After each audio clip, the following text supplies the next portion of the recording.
I will now call the September work session to order and welcome those that's here and those that's online. Madam Clerk, will you please call the roll? Mr. Cole, Mrs. Amos, Yes. Mr. Hunter, Mr. Dwyer, Yes. Mr. Vincent, Here. Mr. Reed, Yes. Mr. Parrott, Here.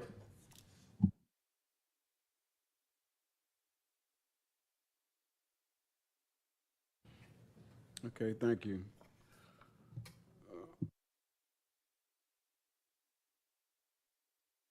Next on our agenda will be discussion on the American Rescue Plan, the Wilkes Lake Playground equipment.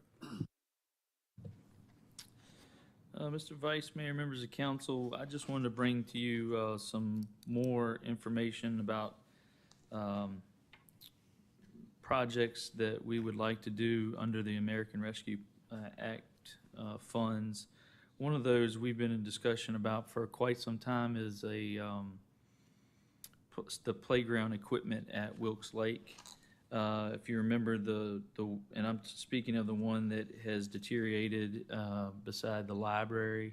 It was for I think 2 to 5 year old age children, and it had become to a point where it wasn't repairable anymore with the platform. And to get a new platform, if you remember, it was going to be as much as we could get brand new equipment. And so I just want to let you know that we are looking at that currently, different models. And hopefully we'll have something to where I can bring it in one resolution next week to all of you for the cost on that piece of equipment or at some future time. Mr. Vice Mayor, can I move forward with the other pieces under the ARPA? You can. The next piece is a splash pad, which we've talked about in the past as well. It's been it was pre-COVID. I think we used that as a precursor for everything. But there was some council members and I that went to Alta Vista to look at one at one point in time. And so in your packet is one that we would like to move forward with.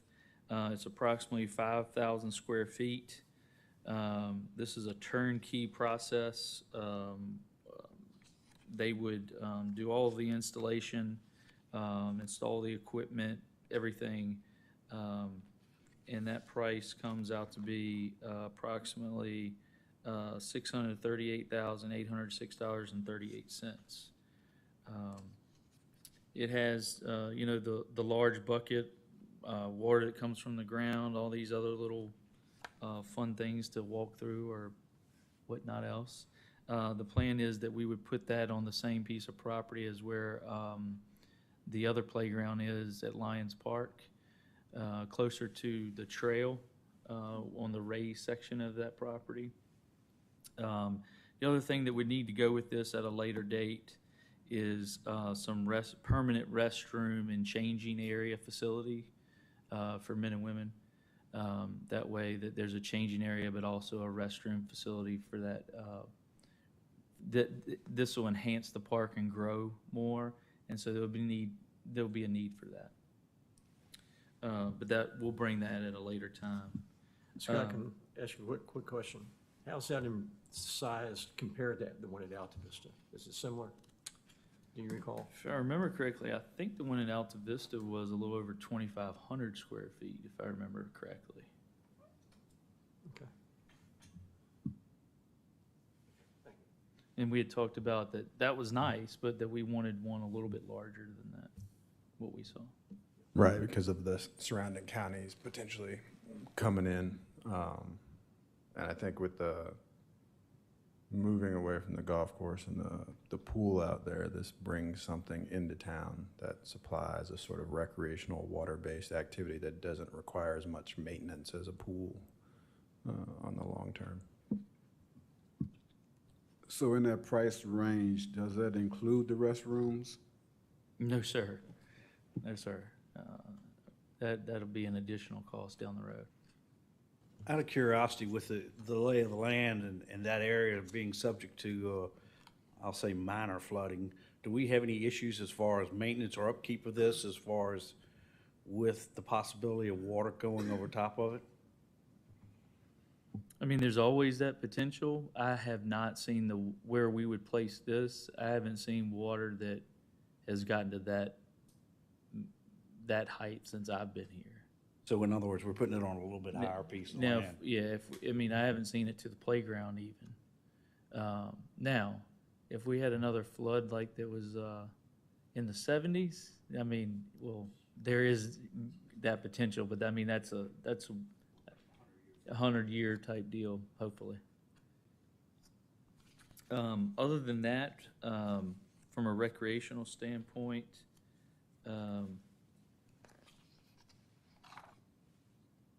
I don't have anything else to add. I do have one other topic under the ARPA, and that is a public works crash barrier. We are in need of that because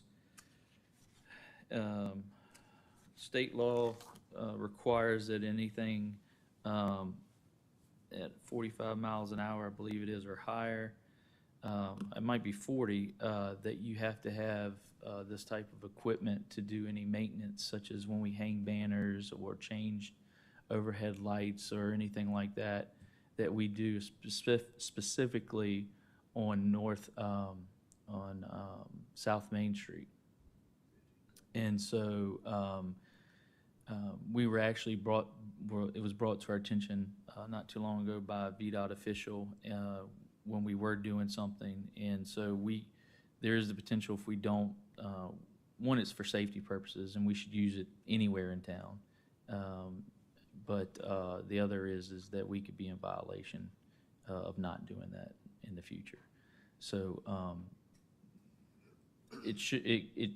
had we known, we would have built it into the budget, potentially for a capital improvement, but we will need it sooner than next year. So I'm asking for that as far as for ARPA funds as well. You have that price in your packet as well. It's $33,596.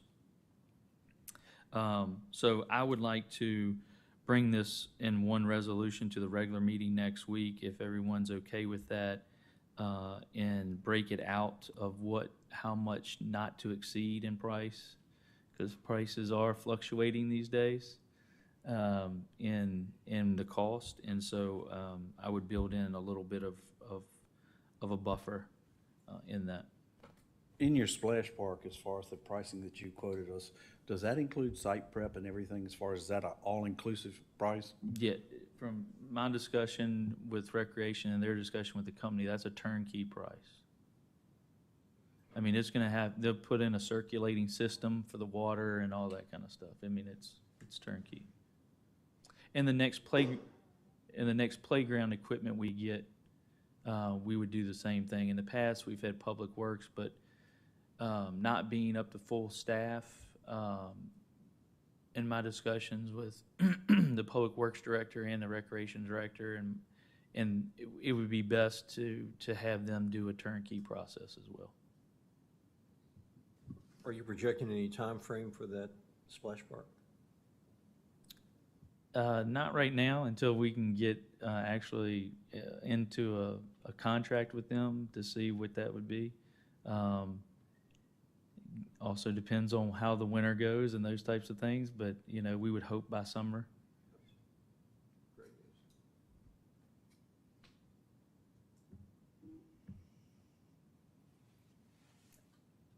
Any other questions?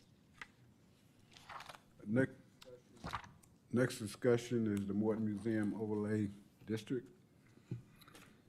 Vice Mayor, members of council, I wanted to bring this to your attention because it is a zoning matter that will make some potential changes in the future. Before the Planning Commission has their public hearings or meets to discuss it in great detail, they've already had some discussions about this. There's a community meeting tomorrow night that I would, I think I've sent you all that information, that you can come and hear from those at the Morton Museum and our staff. But today I'm asking Lee to give you all a brief presentation about what an overlay district is and how this is beneficial for the Morton Museum and the town of Farm. Lee?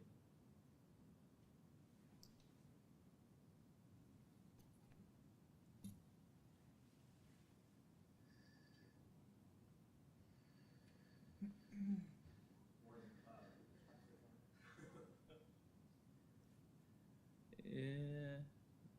Nope. Go ahead. Good morning, Mr. Vice Mayor, members of council, Dr. Davis. Thank you for that. I think that was a really good overview of the Morton Museum overlay district. So I want to take about 10 minutes to show you some slides and to just brief you a little bit on what an overlay district is. And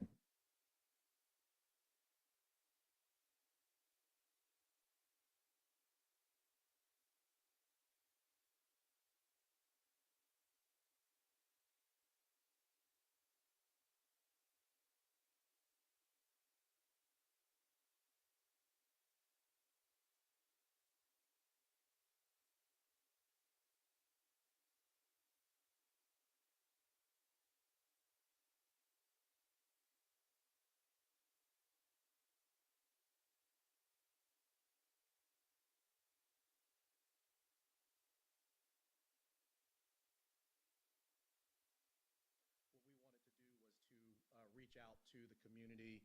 We've also sent out notices to the property owners in the proposed district boundaries. So hopefully we will hear from those folks. So just a little bit about World Heritage. There are several sites throughout the world that have achieved this designation, and I think that it kind of speaks to the importance of the civil rights movement as to just being included in the conversation for World Heritage. So we've been working with Georgia State University. They're heading up the World Heritage Initiative, and this is basically a serial nomination with other sites throughout the South that had a hand in that civil rights movement. So, of course, the Morton Museum, the school, had a very big hand in that. Why designate and protect? So, Cam's going to go into this a little bit tomorrow, but we do want to recognize and protect those sites, specifically this one here. The history of the American Civil Rights Movement is recognized as a global event. So what we want to try to do is protect that site, make sure that it is suitable for interpretation and for education in the future. You're going to see some pictures throughout the presentation that kind of gives you the existing conditions in the boundary, but the protection of the site is actually a requirement of the World Heritage. Requires a management plan, and there needs to be a buffer zone. So how do we do that locally? All the other sites are looking at, if they don't already have overlay districts that protect, the immediate neighborhoods surrounding their sites as well. So here we're going to do that with an overlay district, and that will entail an amendment to the zoning ordinance, as Dr. Davis had mentioned. So not to read this slide verbatim, but the World Heritage Initiative has its own definition of a buffer zone. And again, we translate that into our language as an overlay district. But essentially, what that is trying to do is to protect the immediate surroundings. Now, that overlay district can be as small or as large, but we want to try to keep that as compact as possible to affect as few property owners as possible. So what is an overlay district? It is a type of zoning district that establishes additional regulations for various purposes. And those purposes are typically enhancement, protection, or safety, and that still keeps the underlying zoning in place. So the example on your screen, downtown Farmville is zoned B1 downtown business district, but there are some parts of the downtown district that are in the floodplain. So we do have a floodplain overlay in the zoning ordinance. So other examples of an overlay district, some of them probably the one that comes to mind the most is going to be your historic or architectural districts. You also have entrance corridors, which incidentally are mentioned in our comprehensive plan. Airport and safety approaches, agricultural and forestal districts, tourism and business incentive districts, as well as the aforementioned floodplain districts. So again, that does not change your zoning, but it does essentially add another layer of rules for those purposes. The next 3 slides are basically your boundaries. So again, this is the most compact that we felt that we could get it. This boundary is actually a version of the boundaries that were suggested by Georgia State University. Again, they are the ones that are spearheading the World Heritage Initiative. Something a little bit more relatable is this aerial, so that gives you a better idea as to what the district is going to be. In the southwest corner, you see the shopping center, which does have a significant presence in the district. And to the north, you do have Longwood University with its ball fields, and it's my understanding that there are a couple of sites in those ball fields or around those ball fields that where the students met before they actually had their event. And the Morton Museum is squarely in the middle of that district. The Mary E. Branch School is in the northeast corner. And this is the zoning. So most of the district is going to be zoned business. And this is a breakdown of the parcels. 53 total taxable parcels and 43 addressed structures. You also see some undeveloped lots there, so that will be an opportunity in the future should we adopt an overlay district to have those structures a little bit more compatible with the museum and the neighborhood.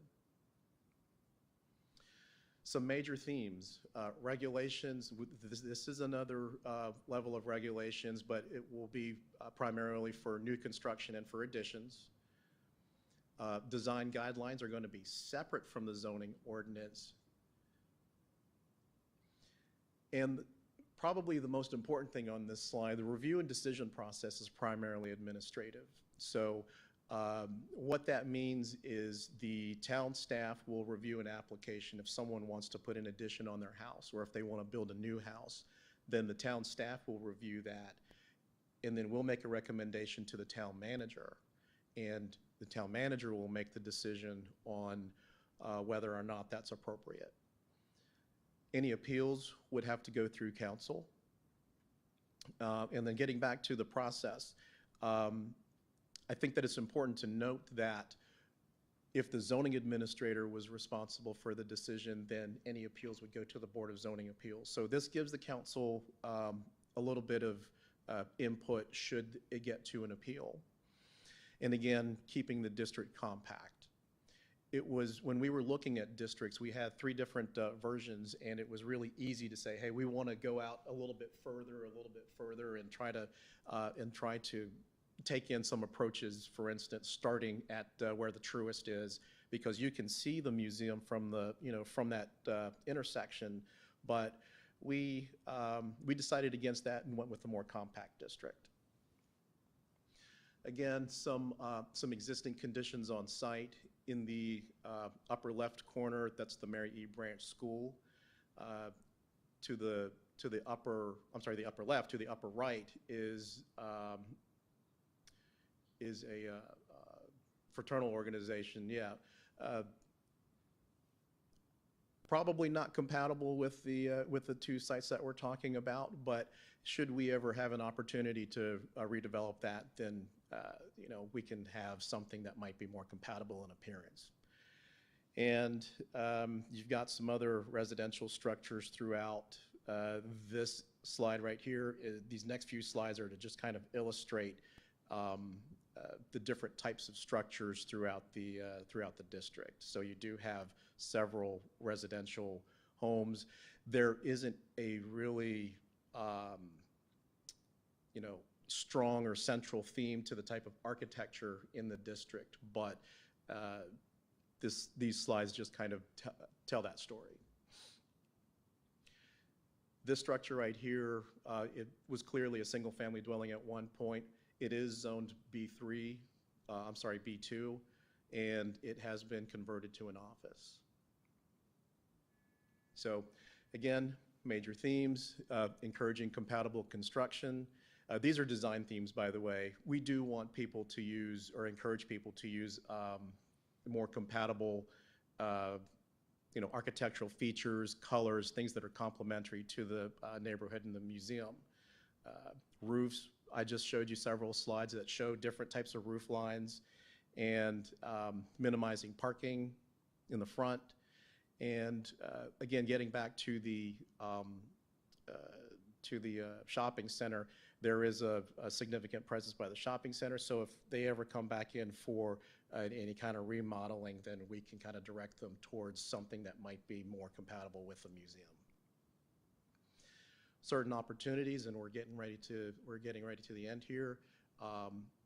We are really trying to put Farmville and the museum on another select list. So we're a Virginia Main Street community. We're a Tree City, USA. Those types of lists are lists that we need to get on, and to have a World Heritage site is something that would really be a feather in our cap. But in order to do that, one of the requirements is to have an overlay district. So that's just one single small part of everything that needs to happen. Again, we want to recognize and protect that heritage, which means protecting the surrounding areas immediate to the museum.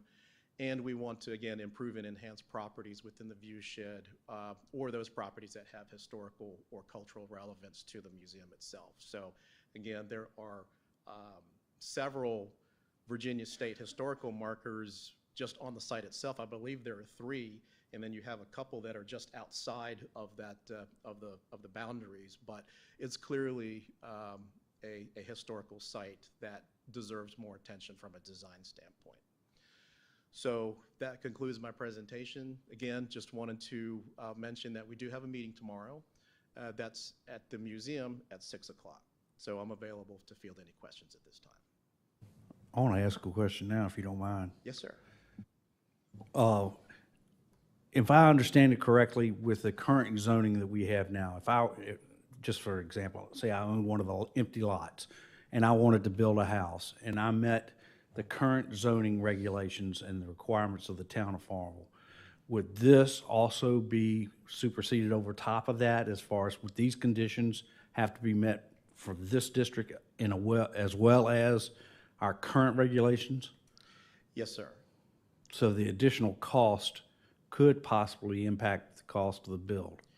There are probably ways to comply without incurring a significant amount of cost, but again, what we're trying to do is to unify that area visually and to make sure that someone doesn't come in with something that is just completely incompatible. So I don't have the language presented to you today because I just wanted to keep it at a high level, but there will be some design standards in there that you might not be able to do in this district that you might in other areas that are zoned residential. My biggest concern is if I were a property owner and I wanted to develop it, the additional cost that may be incurred by me for this overlay district in preface of our current zoning regulations.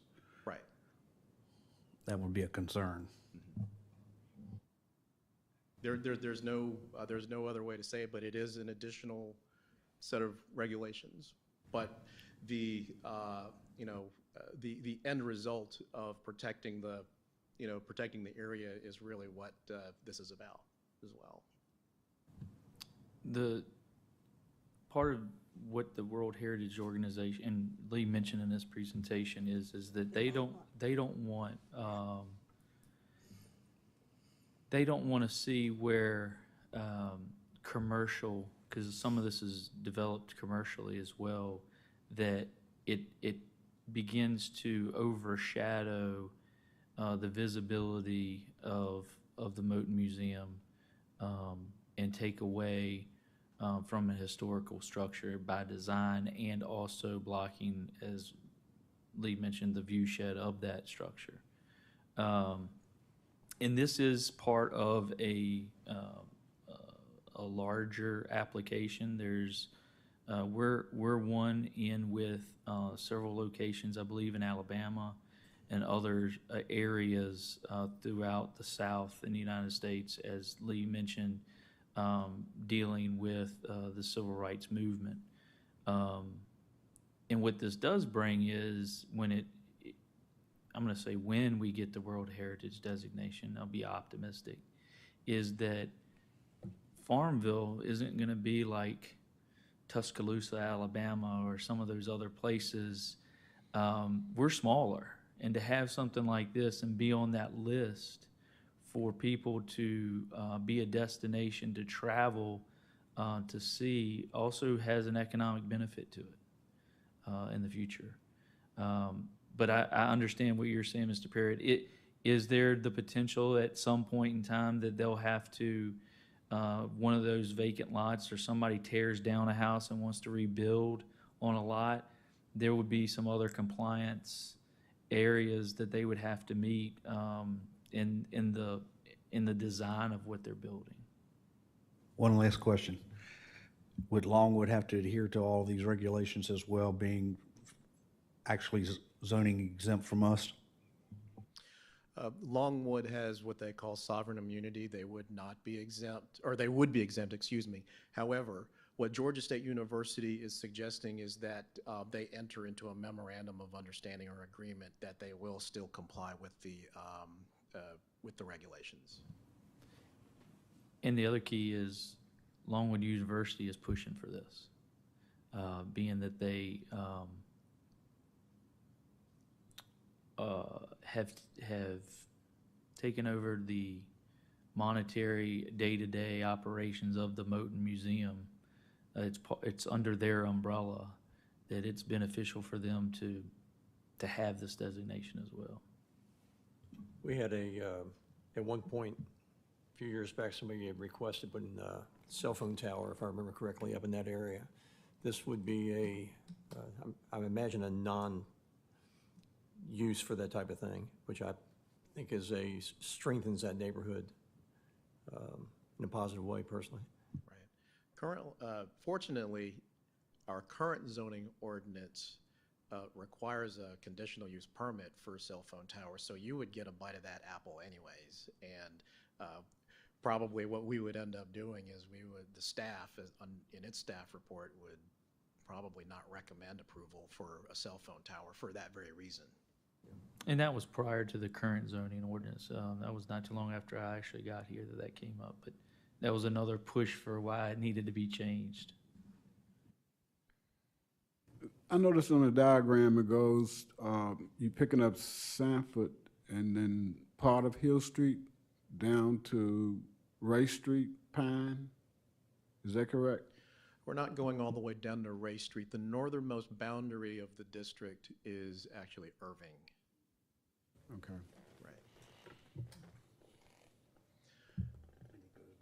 There could be a case for extending the district all the way down to Ray Street because the Forrester site is Right. there at the intersection of Race and it's not Griffin, but it's the Right. Well, yeah, the Right. Forrester site on that corner. So it's just off of the top center of the diagram here, the house that you're talking about, Mr. Vice Mayor, but it is a good 2 blocks away. Okay.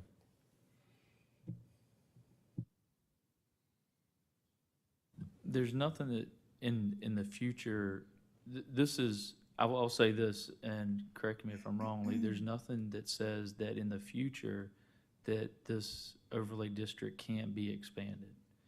And I bring that out in a point that if the Mary E. Branch building does get renovated and has the ability to come back and has some historic tax credits used for it and those types of things, there is the ability to enhance the overlay, to enlarge the overlay district at a future period. But for this point, we were trying to impact the least amount in the beginning while still being able to be in compliance with what the World Heritage Organization suggested be the area in their management plan.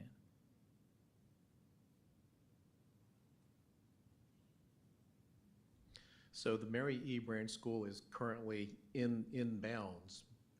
Oh, it When- is. I'm sorry. Yeah, what we first looked at as a staff, and I should also mention that in the comprehensive plan, there was a suggested boundary as well, but the staff felt like that the Georgia State boundaries was a better starting point.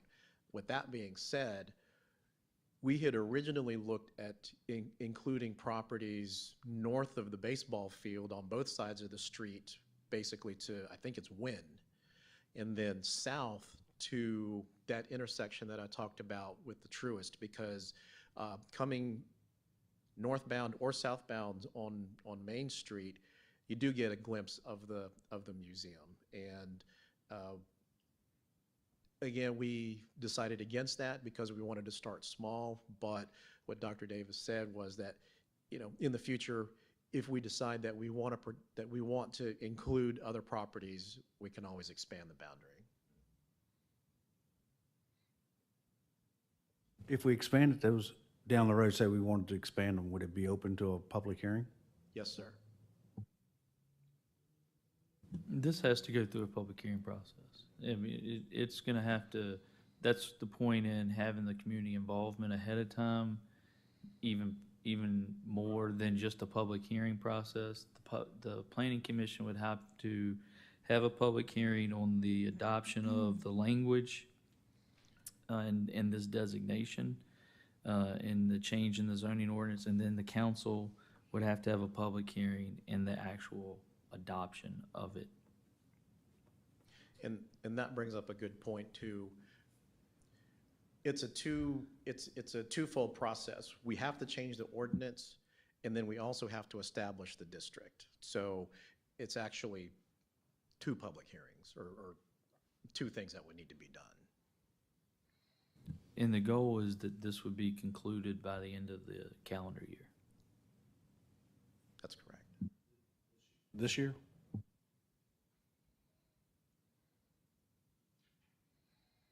There's a timeline for the World Heritage process.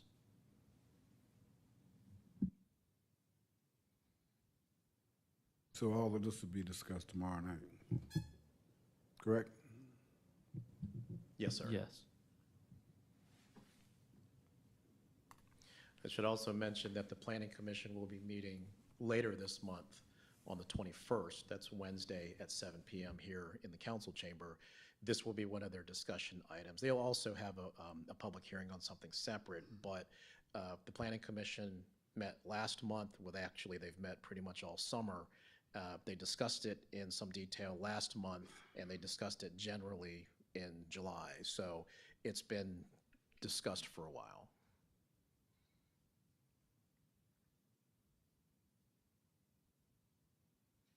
Okay, thank you. Any other questions? Thank you, sir. You're welcome.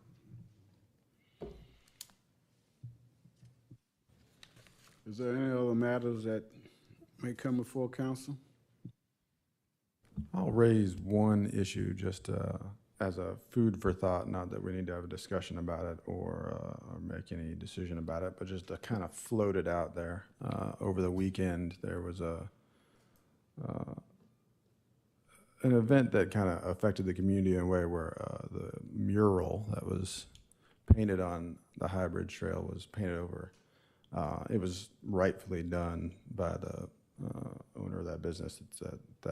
That point is not, in my mind, a dispute. It was unfortunate that it got to the point in the community where people were kind of getting angry about that. But moving forward, there was some conversation about whether or not the town and council would be amenable to that interfaith mural perhaps reappearing, and maybe reappearing on the Farmville Marketplace, which is just right down from that location. The interfaith mural, if you're not familiar, said welcome to historic Farmville, had a lot of ties to the community, and was all about sort of the unity of the community. And for what it's worth, in today's climate, I think we need more symbols of unity than less. So just a thought. I'd been in conversation with multiple people over the weekend as the news hit, and just wanted to float that to council to think about for the time being. Thank you.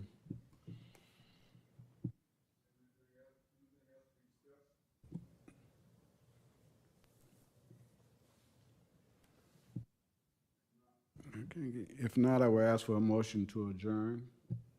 So moved. Second. Been motion made and second. Have a good day.